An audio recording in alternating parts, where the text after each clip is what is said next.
So Guilty Gear Strive has recently wrapped up Season 3 of its DLC, and we have one hell of a group with some, as usual, absolute bangers of themes to go over. So, with the announcement of contents for Season 4 revealed already, we need to go over the previous seasons and discuss what each theme means for each character. Just want to give a little credits for the lyric videos that I'll be using throughout my video. Credits to Captain Booker for the lyrics video for Just Lean, since that one's more accurate, and the other three, Extra Symphony and Ups and Downs, that is credit to Cloud Drop. So let's get into the first one, being Johnny with Just Lean.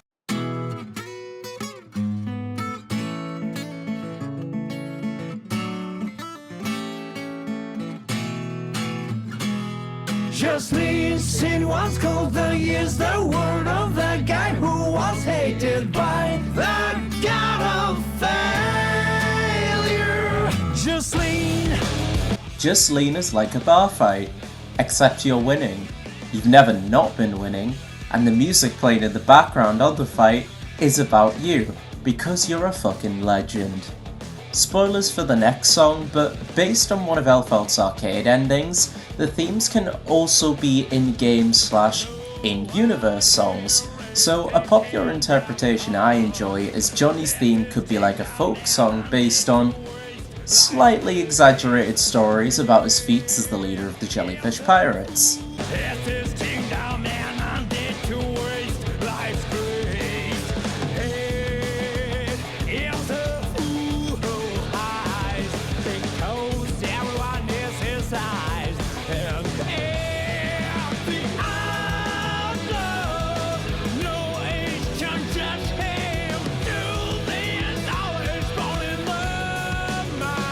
Now this bit of the song, I think, is an overview of Johnny's group and their reputation.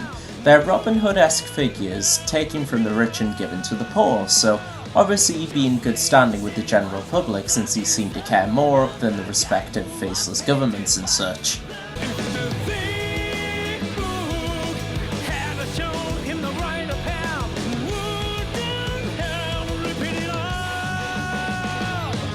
I find this line here really interesting, considering that the character before him, Asuka, is linked extremely closely with a thick book, the Tome of Origin, and he's going through more or less an existential crisis in Strive. Johnny's a much more of a go with the flow, it is what it is type of character.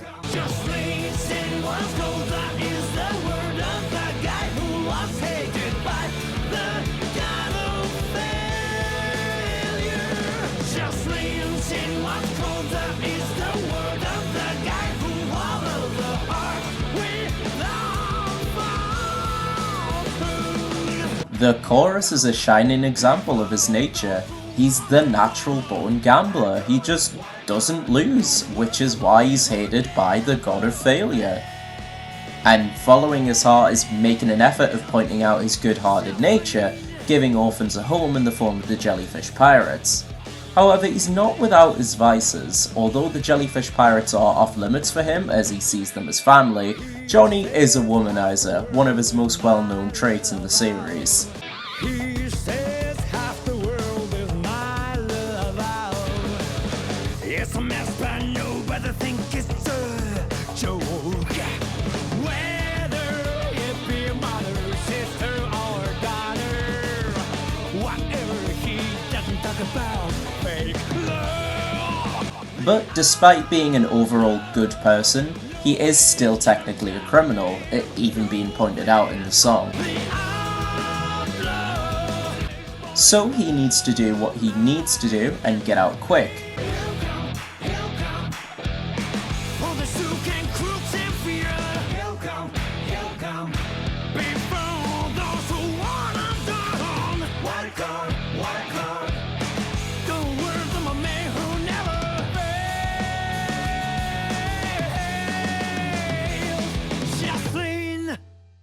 And because of this, he's simply not allowing himself to fail. He's got too many people depending on him and too little time. In short, he's just that guy. Ignite the drive in your soul. It's calling you.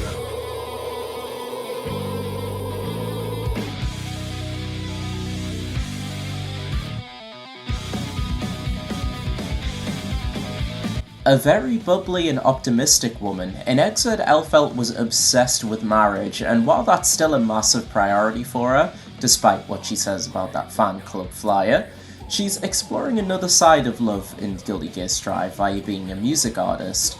She's more than able to put her authentic self out to the world, being so naturally upbeat. By the end of Exit's story, she ended up with a job in Illyria Castle, but it didn't last long with her being unable to keep up with the workload. And while nobody thought negatively about her or resented her for doing this, it seemed to have weighed on her mind quite a bit.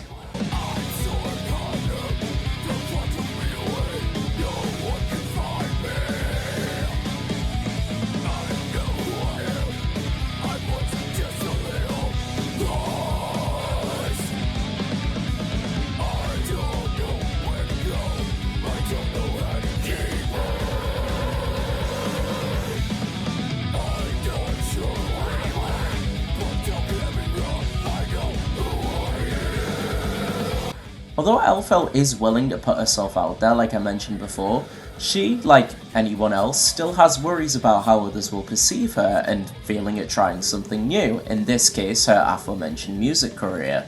Also, fun fact, the tune here has the same melody as All I Want for Christmas because Elphelt was born on Christmas. You'll know it when you hear it.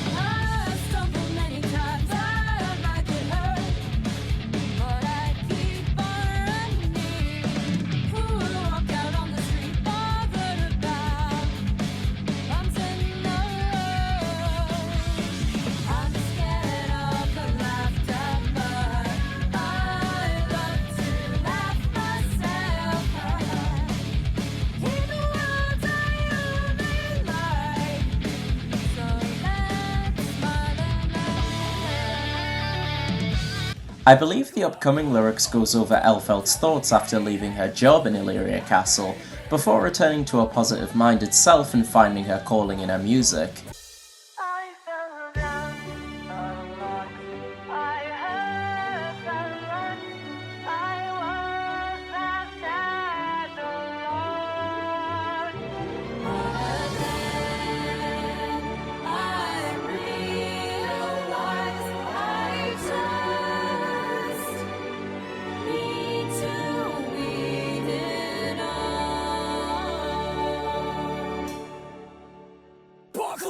Ironically, like Jacko before her, part of Extras is enjoying the little things in life. Although things might get you down and you might fail in certain aspects, to pick yourself back up and take the time to appreciate the little things you love in your life.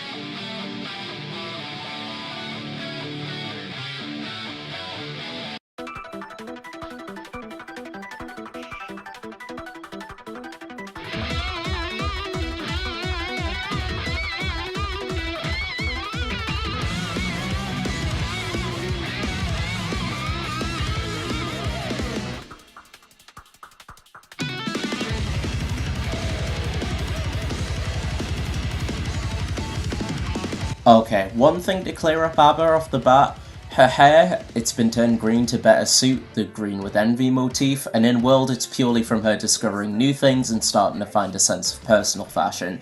She's not oxidized like it's been commonly speculated, although that is a really cool idea. As a little backstory explanation, A.B.A is a homunculus created in an unknown lab by a scientist who was taken away by the military shortly after she gained consciousness, and of who she named her husband after. Being newly born and all alone, A.B.A spent the best part of a decade cooped up in her home, collecting keys as, to her, they represented new beginnings and opportunities. However, she was too scared to actually go outside for a long time. Being an artificial being, she was born with a wealth of knowledge. She knows how she's meant to interact with people and desirable qualities in a person in theory, but hasn't had a ton of chances to put them to practice. Wisdom, patience, empathy, kindness, serenity, clarity. Although, despite her reluctance, she did eventually leave her home and soon finding, I'm gonna mispronounce this, Flament Nagel, a demonic axe who took the form of a key. A.B.A falling in love with her favourite thing personified.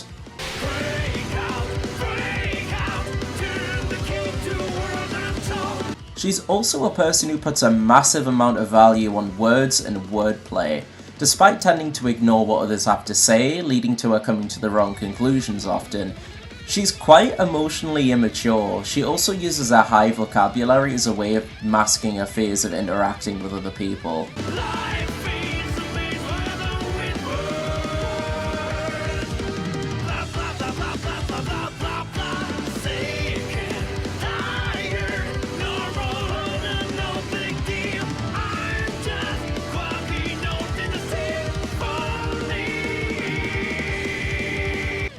This next part of the song goes a bit into A.B.Ba's surprising sense of self-awareness. She knows her obsessive-possessive relationship with Paracelsus isn't healthy, something that's a big part of her arcade mode, but she doesn't know any other way to act around him, and in turn he's alluded to using her to satisfy his bloodlust in the past too, hence the stealthy chain that's binded the two together over the years.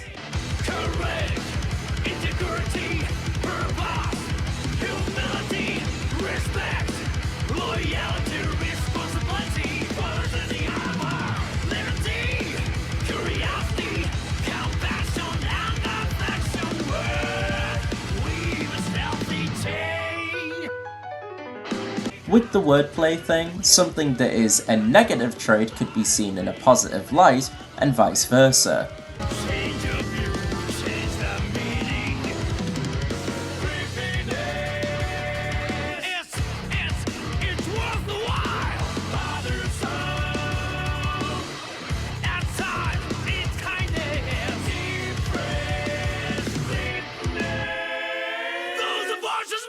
What could be seen as creepiness could be seen as her uniqueness. Being bothersome could be viewed as concern and empathy. She's aware of her own flaws, but she does own up to them in her own way. Towards the end of the song, I believe it's akin to the realization the pair come to at the end of their arcade mode. To start fresh and meet each other halfway.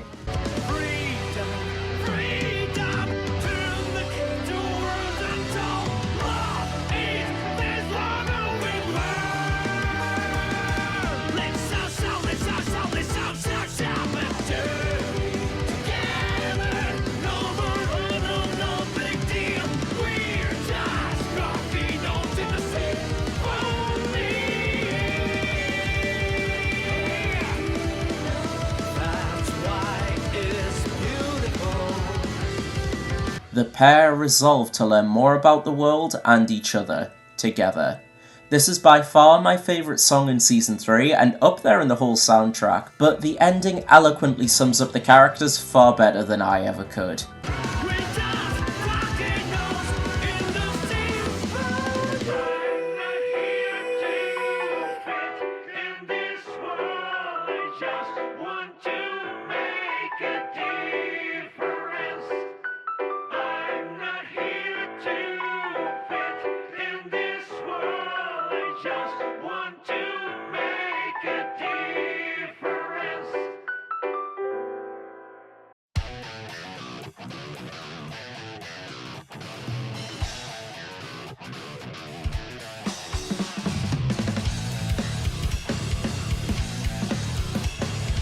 The funny dandy man himself, I reckon the start of his theme goes over his initial thoughts over his vampirism.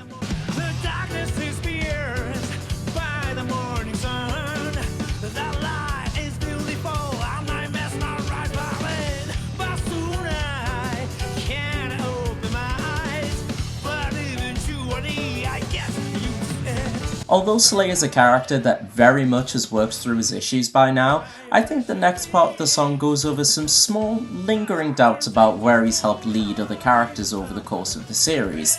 The main example in the song I believe to be Nagoriyuki, since he's the one who turned him into a vampire in the first place.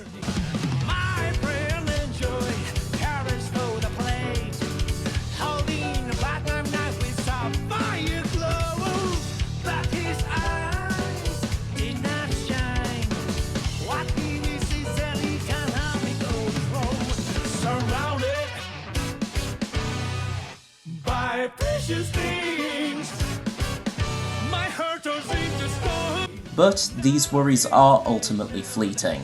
By the end, he's now comfortable with the outcome of things and taking a step back to supporting the younger cast when his help is needed.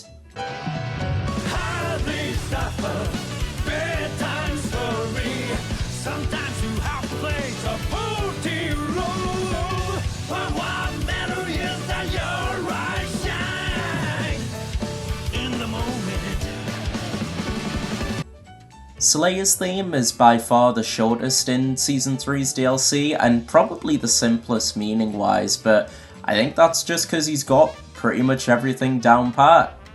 He's just enjoying this endless amount of time he's got with his wife, and helping other people along the way when they really need it.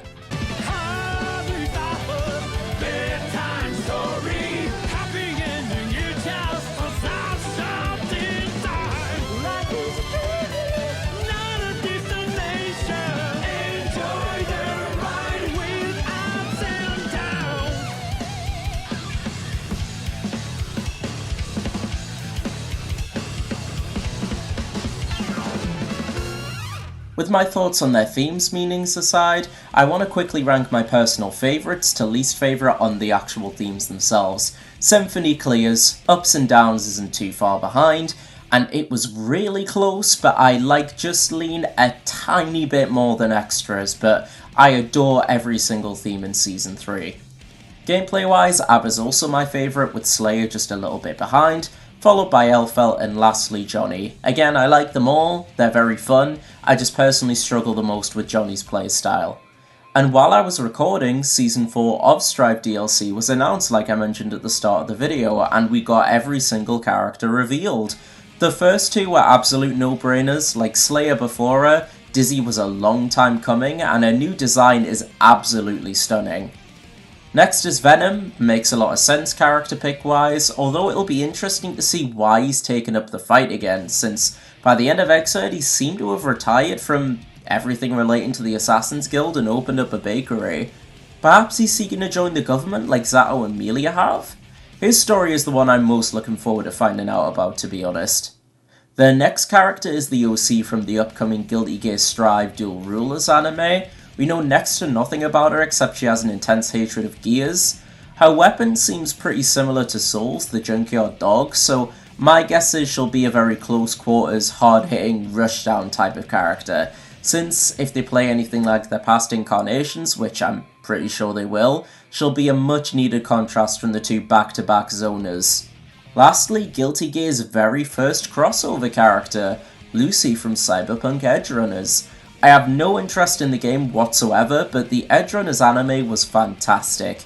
If there's going to be a lore reason why she's here, or if it's purely for fan service with no effect on the overall story, is yet to be seen, but it's still exciting. If they make any more characters or a Season 5 of DLC, who would I like to see? My biggest one by far is Jam. I'm quite surprised they went with an OC and Lucy before her, if I'm honest, but I'm hoping that the game won't end without Jam's addition. Any others would be nice, but if we just get Jam, I'd be very happy.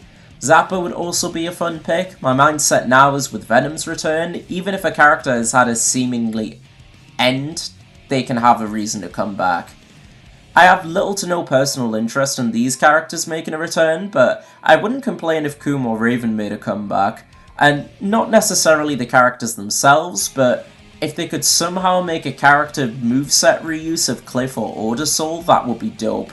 Perhaps the latter could partly be used as inspiration for the anime OC's moves if she's got a weapon similar to Soul's. I don't know, just they are cool to play. I feel like characters like Eddie, Justice, and Answer are kind of off the table. The Eddie because it was just Zato piloting Zato. It was just Eddie piloting Zato's corpse even, and Justice is dead. Answer, I've seen a couple of people ask for Answer to come back, but I haven't heard that much of an outcry to bring him back. I wouldn't really complain if he did make a return, but I just personally wouldn't be bothered. Oh yeah, and Robo-Kai. I don't care about Robo-Kai.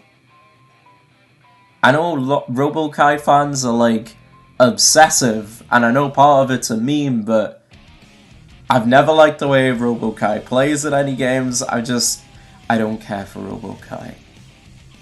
And that's my video on Season 3 of Guilty Gear Strive's DLC themes, and my quick thoughts and feelings on Season 4. So if you liked the video, please go ahead and give it a like. If you haven't, I'd really recommend checking out my previous video that goes over all the other characters in Guilty Gear Strive's themes and their meanings. I probably should have put that at the start of the video, but whatever. Subscribe for more, and I'll see you all in the next video, whenever that'll be. So, take care, bye bye.